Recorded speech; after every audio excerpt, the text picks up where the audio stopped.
know I have lived a duplicitous life. And here this handsome countenance goes upstairs, finds that knife again, stabs at the heart of the picture. And as soon as he stabs at that heart, the book ends with a blood-curdling scream. And the servants come running upstairs, and they look at an old, decrepit face, an old, debauched body lying dead on the floor, stabbed to death. They don't recognize him until they see the ring. And then they look at the picture, and the picture is a pure, young picture of Dorian Gray. But the older man now has literally stabbed at himself. Once he tried to silence the voice from without to repent. He couldn't stop, because the voice from within kept haunting him, and he tried to stop that voice from within, and Oscar Wilde denuded his soul to the world. Ladies and gentlemen, existentially, he could not live a comfortable life. He symbolized, I think, in his short life, the conflicts of a genius mind sold out to sensuality that could not escape the contradictions of his philosophy. He, in his life, propagated a reality that espoused unbridled freedom. In his book of fiction, he bared his soul on the enslavement and pain of promiscuity. Now, you may say, Ravi, that is, a novel. That's the way they live. That even though they propagate one philosophy, they end up living another one, and they find out it is incoherent. Let me read for you something that will absolutely startle you by a philosopher. This was quoted in the Houston Post of July 27, 1991, under the section called Religion and Ethics. It is from a journalist called George Cornell. The headline article reads, "Philosopher says world desperately needs a noble lie." The world desperately needs a noble lie. Listen to the article. Please let me read it in its entirety. This will tell you the unabashed seduction of secular thought, which knows, having abandoned reason, existentially life becomes unlivable. How are they going to solve the dilemma? Listen to this. Religious philosopher Loyal D. Rue says that modern culture urgently needs a noble lie. A myth that links the moral teachings of religion with the scientific facts of life. He said science has eroded the plausibility of the Judeo-Christian myths. It has got into our heads and consciousness in such a way that the traditional myths can't be swallowed anymore. The myths, he said, include archaic views of the universe, a presumption that humans are at the center of the existence, and the stories of Jesus' resurrection and of Moses bringing down the 10 Commandments down from a mountain. These are pure myths, he says. Dispel the myths of religion, he said, and all that is left is despair, which considers life and the universe meaningless. You see what he's saying? You've got to get rid of these myths, but when you get rid of these myths, it leaves you completely desperate. The myths served as a framework for religious teachings that brought about man's betterment, Rue says. Without their integration of cosmology and morality, of cosmic facts with idealism, people will deny fixed standards and do whatever they choose, splintering society. Or they might embrace the totalitarian option which relies on government to force humans to behave, he said. Rue, 46, get this now, a professor of religion and philosophy at Luther College in Iowa, presented his thesis at a recent symposium of the American Association for the Advancement of Science in Washington. A church-going but skeptical Lutheran, Rue suggests that we start all over again and create a new myth, a noble lie that squares with what is known scientifically, something that is convincing, though it may not be factual. What would that lie be? He doesn't specify. It remains for the artists, the poets, the novelists, the musicians, the filmmakers, the tricksters, and the masters of illusion to winch us toward our salvation by seducing us into embracing a noble lie, he told the scientific meeting. Perhaps, he said in an interview, it is possible to rework, transpose the Judeo-Christian tradition to make it plausible again. In any case, the illusion must be so imaginative and so compelling that it can't be resisted, so beautiful and satisfying that all will feel they have to accept it, he told the meeting. What I mean by the noble lie is one that deceives us, tricks us, compels us beyond self-interest, beyond ego, beyond family, nation, or race, that will deceive us into the view that our moral discourse must serve the interest not only of ourselves and of each other, but of those of the earth as well. You see what he's saying? That science cannot give you a morality anymore. Reason cannot come to grips with this. How then do we make sense out of living? He said, build a lie. Create a noble lie. Something beautiful, maybe like a Dorian Gray. What he is positing here is that there is an existential breakdown, and they do not know how to deal with the fact that God and God alone, as a transcendent being, gives us the point of objective existence of moral reality. You take away the transcendent ethic, and it is all up for grabs. You do what you feel is right, I do what I feel is right. Rousseau says that'll never work. It'll ultimately end up with a totalitarian regime where the government tells us what to do. He says, therefore, to keep us from totalitarianism, let us fabricate a lie so we'll think right and wrong are realities, even though we know, in fact, they're not. You know, this passes off for academic sophistication these days. What are the struggles they have? Why do they feel they need to come up with a lie? Let me deal with 4 struggles that secularism can't deal with, because reality smacks them with existence every step of the way. I think you'll be intrigued by how convincing something like this can be. First is what I call the mystery of human wickedness. The mystery of human wickedness. Do you know what is the most popular subject on the university campus today that philosophers are writing about? They're writing about evil. They cannot explain it anymore. The latest book has come out by Andrew Delbanco, professor at Columbia University, and it is entitled The Death of Satan, How Americans Have Lost the Sense of Evil. A few weeks ago, the New York Times magazine had a very profound article. I'll refer to it later. Possibly the most profound article I have ever seen by a secular man, asking the question, what has happened to us as a culture? Why are we doing the things that we are doing? What has gone wrong with Western life the way we are experiencing it now? But listen to what Professor Delbanco says in the introduction of his book. Once upon a time, evil was personified. Evil was Mephistopheles, or the devil, colorfully costumed, almost flavorful, altogether identifiable as a clarified being from another world. But in the industrial system, evil has become systematized. The production of it has become technologized, internationalized, and multinationalized, and especially in times of war and high zealotry, officially rhapsodized.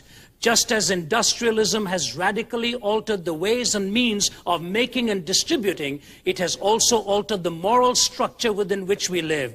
Yet malefactors are harder to spot. They no longer boast horns and wear suits with tails, but rather 3-piece suits and sometimes turtleneck sweaters of cashmere wool or magenta blouses of tailored silk.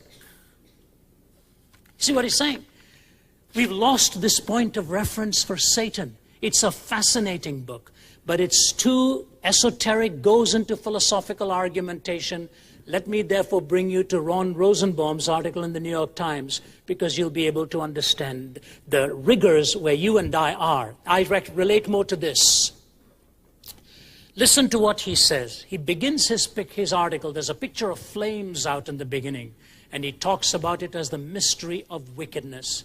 He says, what does it take to make a Susan Smith? How can you explain a mother who takes 2 little children, her boy Michael 3 years old and Alex 14 months old, puts them in their safety seats, when with ironic treachery buckles them in for their safety's sake, as these little faces are looking into the eyes of their mother because they're being secured for their safety by her? Unknowing in their innocent little minds that there's a scheme going on in her mind, not to protect them, but to so strap them in that neither of them would ever be able to float to the top, and then send that car into the waters and watch 2 of her own offspring go into a watery grave. And then go out and meet with people and cry and describe somebody who has taken them away. and then go into the church and call a pastor alone and spend hours with him in prayer that the killer will be found, that somehow this man who took her children out of her arms will be tracked down. I well remember sitting in the plane. I was leaving for London that night and watching this on the screen, and the artist's conception of what this killer must have looked, this one who had kidnapped her children must look like. And the whole nation was gravitating to one point: will somebody help us get Michael and Alex back? And Rosenbaum says, what happens in the mind of a young Susan Smith? What happens, he says, in the mind of a Jeffrey Dahmer, who goes and is not just content to savagely kill somebody who's gone out with for the night, but then end up cannibalizing them in such a dastardly act? What happens to the Menendez brothers, who bring their mom and dad literally to their knees, fill the father full of lead till he is murdered at the hands of his sons, and the mother is still gasping and panting, literally crawling on all fours, says Rosenbaum, crawling in her blood, desperately trying to get away, when one of the boys goes out, reloads, and comes back and in cold blood finishes the mother off, and then goes out, gets the money to buy a flashy new car. What happens, he says? He phoned ex-Governor Mario Cuomo, phoned philosopher Alvin Plantinga from Notre Dame, talked to some of the best of minds, and says, I want to understand the mystery of evil. And until I understand the mystery of evil, life is going to make no sense for me. What is it? They've lost the objective point of reference. Life now doesn't fit. What does evil really mean? I think this is the point at which even university students sit up and take note, because they see it happening. They see it in our stages and our screens and in real lives, where this abandonment and the violence takes place. Now, the Bible is very clear.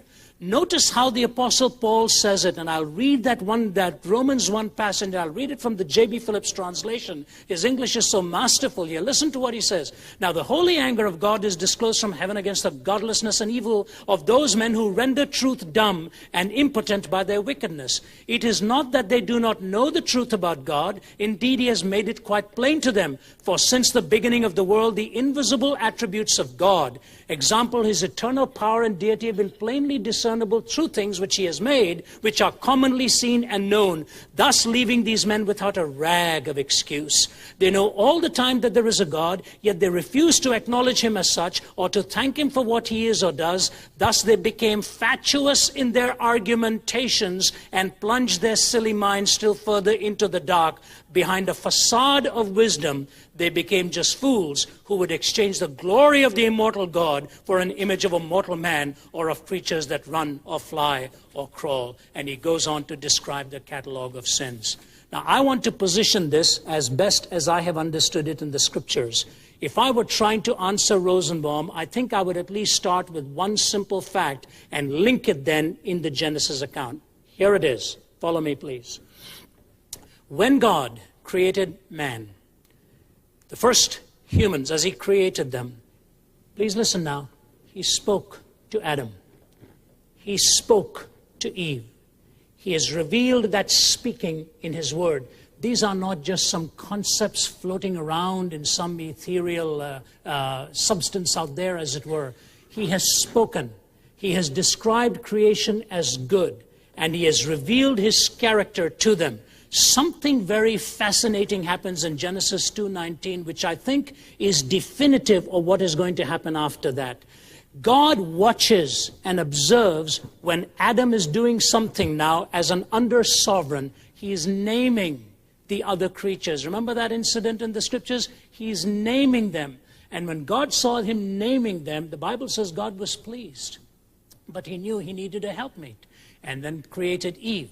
Now, in the process of the beginning, God has spoken.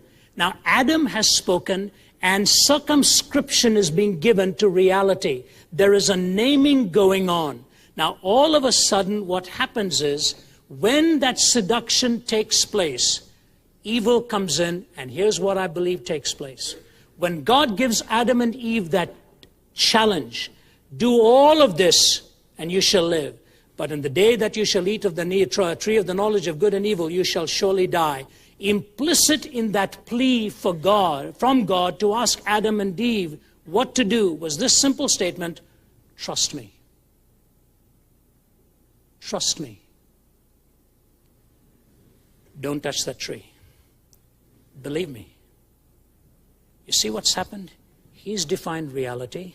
Adam has defined the reality as he knew it. Now God gives him a circumscription and says, this is as far you can go. Please trust me.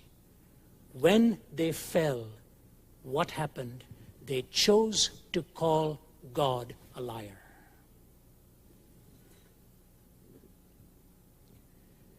And she says, Satan deceived me. Satan deceived me. You know what wickedness is?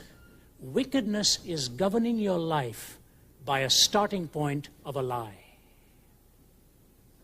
That you can define good and evil apart from God. That's what Satan said. Why don't you be as gods? In the day you eat of this, if you'll open your eyes and you shall be as God, knowing good and evil. What he's really saying is you can define good and evil after that. This is so pivotal, and I think if it dawns into the mind, to me it was very liberating to understand this, because I've known the lies by which I have been tempted to live sometimes. I've known the lies by which humanity can be so sucked in. The lie that tells you stolen waters can be sweet when they are bitter. The lies that tell you you can take the law into your own hands and kill somebody when it is not so. The lie that Susan Smith believed that her problem was that her children were in the way. The lie that told Jeffrey Dahmer he can put these bodies into his freezer and consume them with impunity. The lies that the Menendez boys believed that they could kill their father and mother and somehow blame society for it. If you look at what had happened to Adam and Eve, the outside temptation came and lured them. So says Eve, I was deceived. But you go to Noah's time, it is a pristine world all over again. He was a godly man. Eve took of the fruit of the tree. Noah took of the fruit of the vine. And now all of a sudden he's in his drunkenness and his son comes and sees him naked, brings his brothers to that scene. All of a sudden you find out you didn't need Satan crawling out there anymore trying to allure you. You didn't need Basil Hallward from my outside telling you to repent. Your conscience from within was going to also be a struggling factor to you. And what happened was two things emerged from within that episode.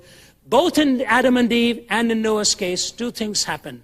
Violence came into the household and the body became abused in sexuality. And the families were split immediately after that. Something that ties this all together is very pivotal right now. So God describes reality. Adam as an underagent defines reality. They choose to make God a liar. When you go to Genesis chapter 10 and 11, remember the Tower of Babel is being built? Again, another definitive passage. And here's what happens then. He says, let us go down, because men said, let us make a name for ourselves. Adam had earlier on named the animal kingdom, as it were. Now people are saying, let us make a name for ourselves. You know what they're saying? Let's redefine reality. Where we're right at the top. Let's redefine reality, where we're right at the top. God says, let's go down and confuse their languages, because if they speak the same language, they will redefine everything, and everything good will become evil, everything evil will become good. God confused the languages to keep us from speaking the same language, because what is inside will sooner or later come out on the outside. We will reconstruct language because we are trying to deal with reality and call what is true a lie, and calling that which is a lie, making it to be the truth. Follow what I'm saying? Language has everything to do with how you perceive reality. So what God calls good, let us not call evil. And what God calls evil, let us not call good. If you allow me to put it this way, please bear with me. I wouldn't do it except to make it relevant for our language.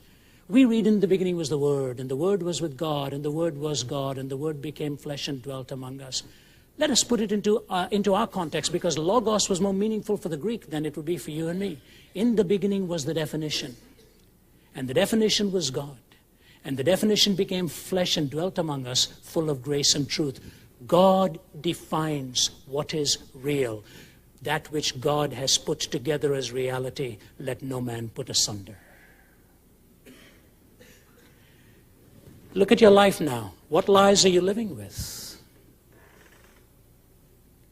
What lies are you convincing yourself that you can alter and that it won't work out falsely?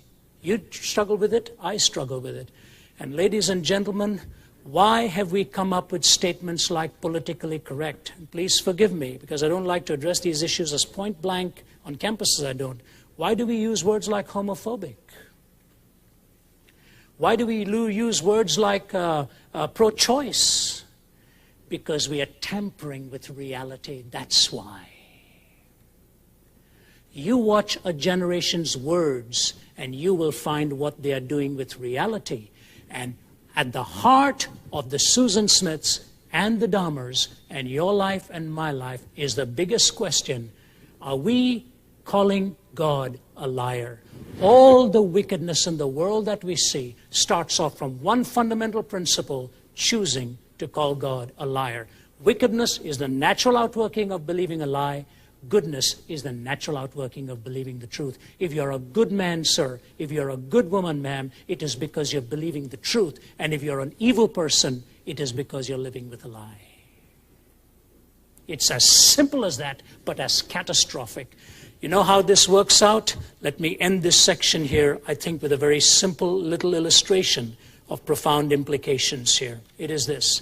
When Adolf Eichmann walked to the gallows, the whole world was watching. If you haven't read the book, The House on Garibaldi Street, of his arrest, I encourage you to read it. It's fascinating. But a press reporter, Hannah Arendt, a philosopher, wrote The Last Scene. Her book is fascinating. It's called The Banality of Evil, The Trivializing of Evil. She ends the book with these words. Listen, he's played the atheist game to the core. Listen to the words he uses at the end. Adolf Eichmann went to the gallows with great dignity. He had asked for a bottle of red wine and had drunk half of it. He refused the help of the Protestant minister, the Reverend William Hull, who offered to read the Bible with him. The voice would have come again, you see, the voice of truth. He had only 2 more hours to live, and therefore, quote, he said, I've no time to waste.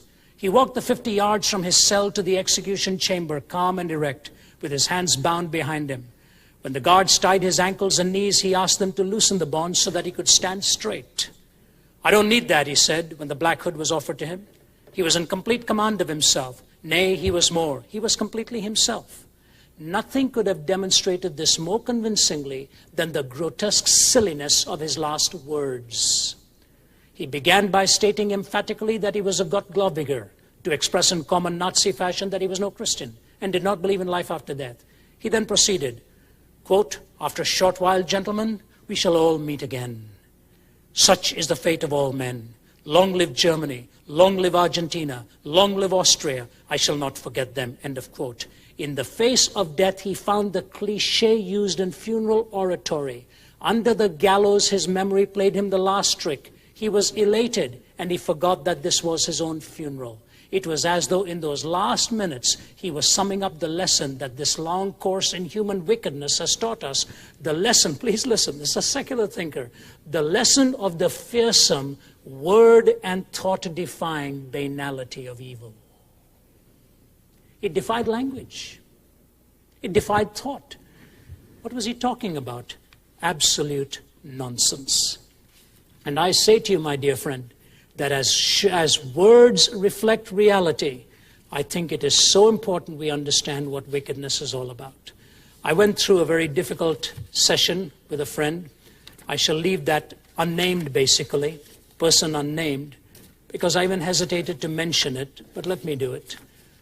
A man sat in our office, Dan and I were there. He'd gone wrong. He'd gone very wrong in life. He'd cheated an awful lot of people. A lot of money was involved. A lot of lies by his own mouth. A lot of lies had been stated. But then he turned around and said, but I really didn't mean it for evil, you know. I didn't mean it wrong. If I'd meant it for wrong, would I put my children in the way? Would I put my children in the way of this sort of thing if I really believed that I was doing wrong? You know, that sounds so good, doesn't it? But I looked at him and said, my dear friend, I said, there's a difference between serving God and playing God. When you believe the first lie, that you could cheat all these people and lie, you also believe the lie, in effect, that your children won't get caught in this. See, it builds a web. It builds a web. And I stand before you pleading with you that words are very important. God defined reality. Watch the language of the world changing right now.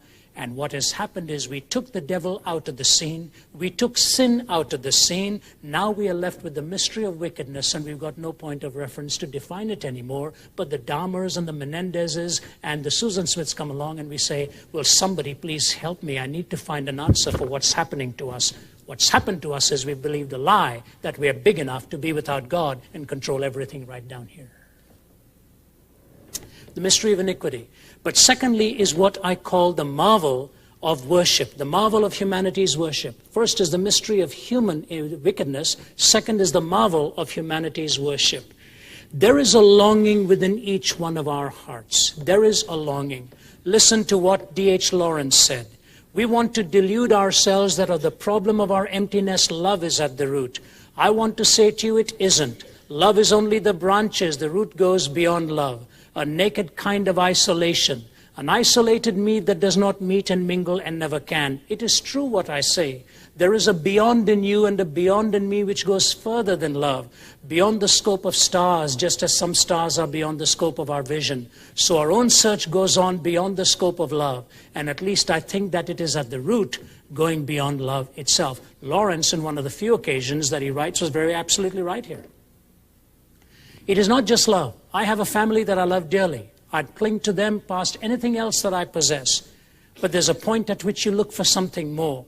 You may be completely in love with another human being who fulfills the deepest desires of your heart, except one desire that the human being cannot fulfill. There's always that haunting sense of emptiness that mankind cannot fill. Who put this there? This is an existential struggle. This is why I think the arts will always be so powerful in our existence, because the arts give us the privilege, as it were, of creating another reality, but it just assumes it's another reality. What it is the reality in here. I mentioned to you this afternoon of the call from Elvis Presley's brother. And as we had lunch this week, and he talked to me about the drugs that he was involved in and the drugs that Elvis was involved in. And how he came in the morning, and he and his other brother, and they found Elvis flat on his face with the book of the Shroud of Turin and the Bible under him. And he said, I just was crushed. My whole world collapsed before my eyes. Everything I'd lived for was now literally lying flat on his face, dead. The ambulance was taking Elvis away. The family completely distraught. And in a sense, the world of teenagers began to react that their icon was gone. And he talked about all of these prescription drugs that he'd become addicted to. And I said, what was it that drove that man? He gave me 2 or 3 answers, but he said, Ravi, all I know is with all the women that he had screaming for him and all the fame that he had before him, the man was an extremely lonely man. He said he cried with loneliness. He said the song that I believe he meant more deeply than any other, but a song he could never appropriate as far as we outwardly knew. He said, I saw him stand in Las Vegas before a crowd of gamblers and drinking people, and he says, I want to sing a song to you that deeply moves me. And he sang How Great Thou Art, and he says the audience was in spellbound silence. He said many times when I bid him good night, the last one to leave him every night, he'd be at the piano singing hymns. He said he really hungered for something greater than what the world was giving him. Well, the psalmist says, as the deer pants for the streams of water, so my soul pants after you. How lovely are your dwelling places, O God. My soul longeth, yea, fainteth for the courts of the Lord. My heart and my flesh cry out for the living God. Yea, the swallow has made herself a house, and a sparrow a nesting place where she may lay her young. A place near your altar, a place near your altar, O Lord of hosts, my King and my God. Better a day in your presence than 1,000 elsewhere. I would rather be a doorkeeper in the house of the Lord than to dwell in the tents of wickedness. That hunger that even the blatant secularist has, he cannot explain. It conflicts existentially, and God fills that. That's why the woman at the well, do we worship here? Do we worship there? You know, and he says, look, you're an empty woman. You've had 5 husbands. The man you're living with is not your own. I can give you a drink of water so that you'll never thirst again. They that worship must worship me in spirit and in truth. The Father seeketh such to worship him. See, there is not only this contradiction of wickedness with which we don't know how to explain. Secular people do not know how to explain this hunger within the human heart. They struggle with it. Those of you who were with me at the Harvard Forum, The second night when we finished, that Ames courtroom is a beautiful auditorium. The students were lined up in that semicircle. I still remember some of their faces as I was standing there. I was so weary from having lectured for an hour. It's intense. And yet for about 2 hours, you're answering questions. Fresh, young-looking scholars, brilliant scholars, holding my hand with both of theirs, some of them, saying, I really need an answer for this. When I was speaking in Toronto this year at Ontario Bible College doing a lectureship, on the second night, a young Bulgarian man came forward. He said, I heard you Sunday night at the People's Church. He said, I don't go to church, but somebody said there was a person who dealt with philosophical issues, so I came. Can I quote you to him? This is exactly what he says to me. He said, I'm an atheist. Mr. Zacharias, I don't know what it is about what you're saying, but it strikes me deep inside here as something we all need to hear. I don't know what it is. Please keep doing what you're doing. And if you're willing to come to Bulgaria, I will host your meetings. And there's Bible college students standing out there looking in stunned silence of this law student from York University who's telling me to please keep doing whatever I'm doing. He doesn't know what it is, but it sounds right. You know what it is? He's probably saying there's something in here that says only God is big enough to fill this. Let me tell you a beautiful story that I've included in the book I've just written. And every time I thought of it and I wrote it, it just moved me to tears. Only God is big enough to give us such beautiful little stories. I think it is a Billy Graham teammate when I heard this story. I could be wrong, but I know it's a true story. Many years ago, during the Cold War, one of their members was in Romania. And he was walking sort of huddled up, bundled up with his coat tightly and clinging to him. It was a blistery day. But one Romanian amidst the many, one of them was walking by, hands in his pockets and whistling a tune. He wondered how this fellow could whistle in that cold. And then he paused and listened. He was whistling a hymn. The great physician now is here, the sympathizing Jesus. He said, I ran after him. And I looked at him and I said, do you know Christ? And the fellow shrugged his shoulders. He couldn't talk English. He didn't know what to do. And then he decided to whistle the hymn. The fellow's eyes just lit up. His face just beamed. He whistled the melody with him. They hugged one another, pointed towards the heavens, embraced, and touched their hearts and walked on the way. Two worlds were bridged because at this point, even a tune resounded the words of what they knew was real deep in their hearts, the mystery of worship. The world doesn't know how to deal with this. If that's what a stranger can do for you, just the lines of a hymn, and you wrap your arms around a total stranger, what does it do when you learn to worship God Himself, who brings the divergent areas of your lives and makes it into a composite whole? It is God and the worship of the living God who brings meaning into your life. Outside of it, all these fanciful things we live for just end up ultimately being burned into rubble. The most precious thing I still experience in my life are the moments where I can walk away, I'm listening to you, Steve. I can just walk away from there knowing that the Lord has spoken to me. I can listen to some of the speakers we've heard and walk away and just know my heart has been touched because a bridge has been created. So first is the mystery of evil. Existentially, the secularist doesn't know what to do with it. Secondly is the marvel of worship. Thirdly and quickly, the mastery of the human will. That's where the collision really takes place. In a recent issue of Newsweek magazine, there's an article on Ted Turner. It's a fine article. You know, the man has to be a genius. He has to be immensely capable for a man to have gained so many successes one after another. He has to be farsighted. But it is interesting what this article says. He says in this article, I don't want any money anymore, his friend says. He says what Turner wants is more power. What he wants is more power. He says, I want to know what being really big is like. The article ends with says, nothing is going to be big enough for Ted Turner. I couldn't help but think of what happened to Alexander the Great. You know how when he died, he was in Babylon, and when his wife was soundly asleep, he was so ill, I think he was in his 20s, crawled out of the bed and crawled over to a nearby river. He was hoping to drown himself and didn't know enough that his body could sooner or later be spotted, but he hoped if he would drown and disappear, they would all think he really was a god. But as one Greek philosopher says, the problem with Alexander was he was his own worst rival. Nothing would satisfy him. Nothing would satisfy Turner with power. Nothing ultimately will satisfy you or me. Can I give a personal illustration here? I'll be very careful. Always like to be careful with my family so that I don't say anything to you about them that they don't want me to say to you. So let me just say it as quickly as I can, because one of the reasons I think God puts children into our lives, which we forget, is to teach us. We think we're here to teach them. And I don't mean that in any trivial sense. My kids have taught me more than I think I will ever teach them. When we were in Singapore, my son, who has a sense of humor that I think he's got from me, I phoned him and I said, Nate said, "All right, Dad, having a great time, are you? You know, while we're suffering here in school, going to school every day. Mommy and you having a wonderful time." I know. So I thought I'd pull his leg. I said, "No, son, we're here in a meager place." I said, "I've been fasting for the last 7 days. It's all been prayer and fasting and Bible study for me from 7 in the morning till 9 at night. No food, nothing. It's bread and water type thing. It's all fasting and prayer." Yeah, Dad. Yeah, Dad. Next day I phoned him at night. "How are you doing, son?" He said, "Dad, I decided not to go to school." "You know, fasting and prayer," he said.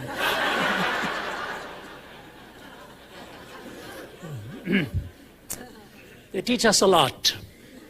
Many of them are wonderful things. My little girl, Naomi, taught me a big lesson a month ago. A lesson that I think I needed to learn long before this. She never knew she taught it until I got up at 3 o'clock in the morning to go and tell her she taught it to me.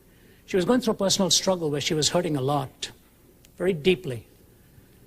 And I don't know what it is about us men. We do have some strange beliefs and simplistic solutions to very deep-seated emotional. We think 2 lines and it's so, I don't know what it is about us. We're really quite foolish in that. When we were in Bangkok, I'll tell you what happened. We were sitting at a beautiful dinner. Beautiful cultural dinner, and an English couple. We just gotten off the Orient Express and talking about how like a dream come true. And the man was sitting next to me, and the woman sitting next to Margie. We're having a wonderful and the man is telling me about the law firm he heads up, which is the 4th largest law firm in the world. And you know, my eyes were rolling when he's telling me all the cases he's fighting, 4th largest law. And I look across the table, and the woman talking to Margie's got tears running down her face. I said, "What's going on there?" Do you know what he said to me? He's so busy, his law firm is so successful, thought he'd take a break. Do you know what she said to her? "Some years ago, we lost our 12-year-old son. She said, we've never been able to work that tragedy through.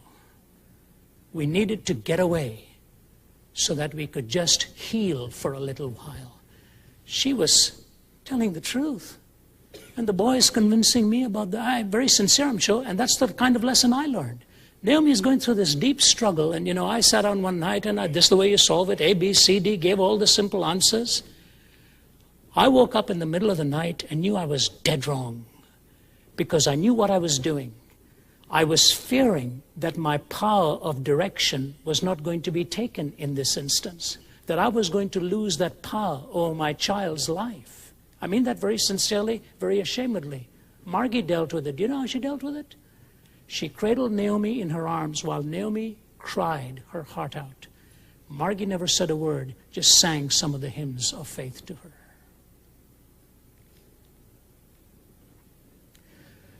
Where did the power come from? For me, it was coming from myself. I was losing something I didn't want to lose. From her, it came from the power of a relationship that could tie into a greater truth than just us.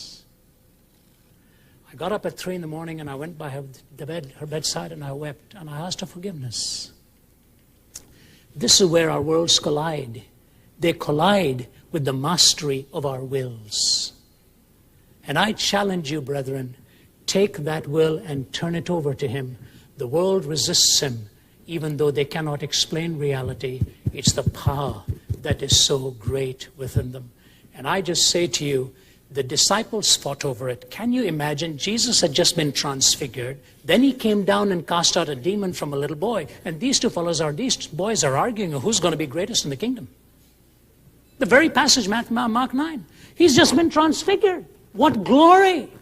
He's just cast out a demon that they couldn't. They said, "How did you do this?" He said, "This kind cometh not out except by fasting and praying." Their debate is who's going to be greatest in the kingdom. And nobody wanted to admit it. If you really want to be understanding of what mastery is, turn the life over to the Grand Master himself. Robert Jaffray, I'll be through in a few moments here. Robert Jaffray, the great Canadian missionary, I've got some of his books. He was fluent in Chinese, and the New York Standard Oil Company wanted to send Robert Jaffray. By the way, he was heir to the great Canadian newspaper, the Toronto Globe and Mail, still very much a powerful newspaper there. Robert Jaffray was heir to that. Standard Oil Company offered him a job to go to China for the Standard Oil Company of New York. They offered him a huge salary. He said, no, thank you. They doubled the salary. No, thank you. They finally sent him a message, Jaffray at any cost. He replied in one line, your salary is big. Your job is too small. He knew wherein the power really lay. Like Henry Martin, who gave up the girl he loved in Cambridge and went on and died at the age of 30 or 31, having translated the New Testament into Persian, into Arabic, and into Hindustani, dragged across a desert in chains, this great Cambridge genius gave his life over, knowing where the power really lay. And I say how precious it is for us to understand it. The mystery of human evil, the world cannot cohere with its argument there. The mastery of humanity's worship, the miracle of humanity's worship, and the mastery of the human will. The marvel of humanity's worship, the mastery of the human will, and finally, the miracle of human existence. And I tie this together. Listen very carefully here, please, because the application is going to be important. Alan Isaacs, the atheist, in his book, The Survival of God in a Scientific Age. Isaacs is an atheist. Listen to what he says. It is one thing for the Salvation Army to re-equip with electric guitars, but it is quite another thing for religion to deal effectively with the cynicism of young minds, which have been nurtured in a century dominated by science. The greatest gift of this century to our posterity is this, that we have released our children from the fear of the supernatural. The concept of God is still available for those who need it, but those who do not have no longer to be ashamed or afraid. So what place, he asks, if religion should have any in our culture? The greatest gift of this century to our posterity is that we have released our children from the fear of the supernatural. The atheist says that. How do we deal with this whole thing? I say to you that the fact of the matter is that in human existence itself, we do one simple thing that can so easily get us sidetracked. Please listen to me now. We as Christians overestimate the value of a miracle. Most skeptics underestimate the value of a miracle. Why is it in the times of Moses there were so many miracles and so many still didn't believe? Why in the time of Elijah so many miracles, so many still didn't believe? In the time of Jesus' birth, so many miracles, still so many didn't believe. Judas walks with Jesus for all those years and sees miracle after miracle, and still he didn't believe. Elisha's servant watches 16 miracles performed one after another, and he still didn't believe. You see, if the heart is determined to follow its own way, a miracle alone is not going to satisfy. And yet, the miracle that the world is looking for, I believe, is not the miracle from out there, but in the loneliness of a breakdown in the existential experience, where wickedness cannot be explained, where the hunger for worship keeps going further and seeking some answer, where the will seems to constantly be colliding with other wills. There is a miracle this world is looking for. Do you know what that miracle is? It's what Justin Hayward and the Moody Blues sang years ago. He says this, why do we never get an answer when we are knocking at the door with 1,000 million questions about hate and death and war? Because when we stop and look around us, there's nothing that we need in a world of persecution that is whirling in its greed. Why do we never get an answer when we are knocking at the door? And then the chorus goes, I'm looking for someone to change my life. I'm looking for a miracle in my life. What the world is looking for is not so much just an answer of origins. The world is looking for something that'll change that enslavement within. And ladies and gentlemen, because existentially their lives are broken, and existentially Christ brings such restoration. He brings that subjective experience because objectively his word is true. And that is the sequence it must always be. The truth is objectively true, appropriated subjectively. If it's only a subjective truth with no objective corroboration, there's no way of proving it true or false. This is true on the inside because it is true on the outside. And God can bring a miracle in your life and mine. As a teenager, my family members are here, they will tell you, I had very little to live for. Failure marked my life. Failure punctuated my life. I was possibly the biggest failure in our family. And I had it said to me in many different ways. And it was true. It was absolutely true. But then I found a miracle in my life when the Lord met me at the darkest moments of despair and transformed me. And I say this to you, all over the globe I go, and I see transformed lives. I see people who sought for that miracle and found it. And if this whole idea of evil, the search for worship, the conflict of wills, and the search for a miracle in human existence continues, how then can the church respond? I have two applications, an illustration, and it won't be long. Number one, please follow me. I think this is very pivotal. You don't see these things written too many places, but the more you pursue the scriptures, you see why it is so. When Adam and Eve sinned, they were expelled from the garden. There was an eastward move. But the door from the east was shut with the angelic beings guarding it. They were kicked out eastward.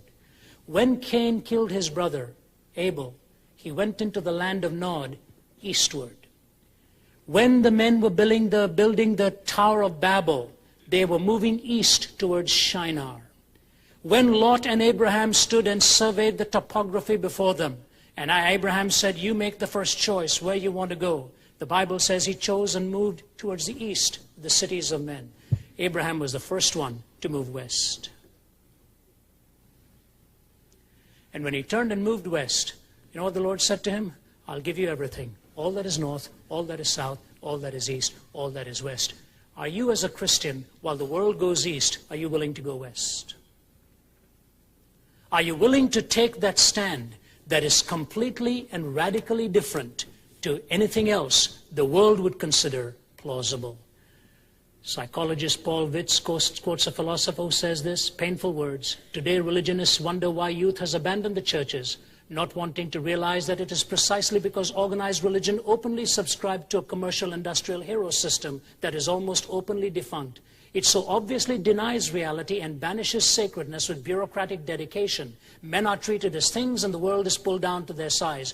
The churches subscribe to this empty heroics of possession, display, and manipulation. I think that today Christianity is in trouble, not because its beliefs are dead, but because it does not offer its ideal of heroic sainthood as an immediate, personal one to be lived by believers. In a perverse way, the churches have turned their backs both on the miraculousness of creation and on the need to do something heroic in this world. I've got some heroes in this room. And that's why I read biographies. Can you and I pray for God's blessing on our children, that He will make heroes out of them in His sight? A heroic alternative to the eastward move of the world. True saintliness, I think as Steve had addressed this morning on the gluttony after things, how easily you get seduced into it and become an icon to people. And you go back into your room and you know the hollowness that can be within. Can we be full people, weighty people in the eyes of God, as it were? That's what the word glory means, weightedness. There's not a hollowness, there's something fulfilling.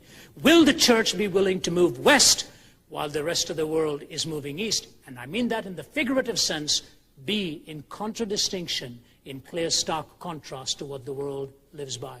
And lastly, I say this, is it possible, and I thought deeply, so you have to bear with me, please don't condemn me for this. I thought of this long and hard, very long and hard, and if I'm mistaken, forgive me. But you know, if the world wants to believe a noble lie, and we believe that this is the truth, and this is the word that defines reality, there is only one question left for you and me to answer in this apologetic conflict. Why do we believe this to be true?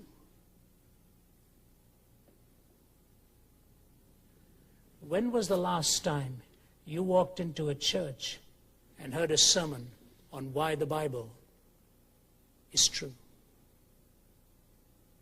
This is our problem. Our young people want to believe this, but they are not getting answers on why this is true. We tell people they are framing their lives by a lie. We have followed the truth. And the biggest question in our churches today is, why is this the truth? Why have you traded your life for what Genesis 1 to 12 says here and the rest of it? If this is true, then we better tell our young people why it is true, because they can't go into their colleges and university and just say the Bible says. We tell them they are living by a lie, and we tell them we are living by the truth, and they want to know who says so. The biggest failure we are doing as Christian leaders today to our young people is we have not taught them how to defend this.